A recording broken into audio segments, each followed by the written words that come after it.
Salutations de Berlin. Greetings from Berlin. My name is Pavel Richter. I'm the CEO of Open Knowledge International.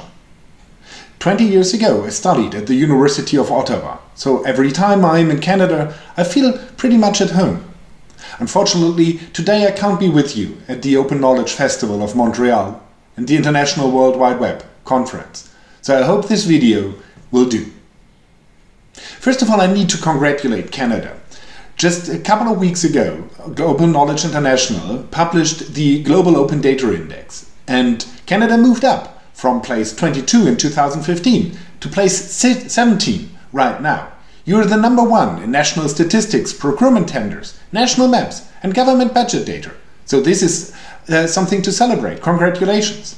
Of course, there's always room for improvement. So Canada is only on place 53 out of 122 when it comes to openly available data on land ownership. It's on number 58 when it comes to company registered data, and only on place 80 out of 122 when it comes to openly and freely available election results. So Canada can improve, but Canada is on a great way. I would like to talk for a moment about the road that lays ahead for us as members of the movement for openness, as people who work and advocate for open data and open access. So I think there are 3 challenges that lay ahead of us. First, we need to work with governments to make their information systems more responsive to the needs and demands of civil society actors, including its organizations, activists and journalists. For years, for centuries maybe, data has been a byproduct of administrative and bureaucratic work.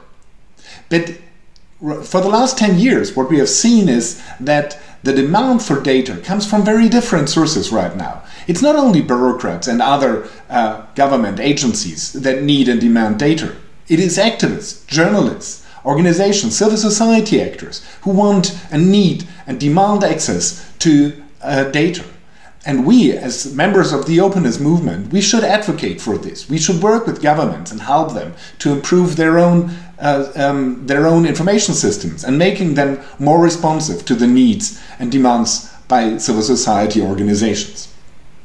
The second thing that lies ahead of us, I believe, is that we need to work with these civil society organizations in identifying their data needs.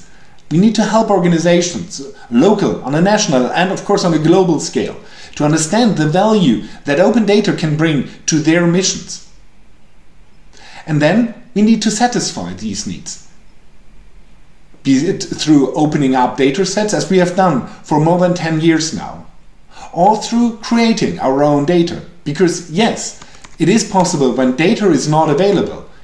It might be because it is not open or it has never been collected. So if data is not available, we can create data. It can be crowdsourced, created and curated by communities. And there are 2 great examples that all of us know. Wikipedia is crowdsourced data. OpenStreetMap is crowdsourced data because encyclopedias were not free before Wikipedia and map data was not free before OpenStreetMap.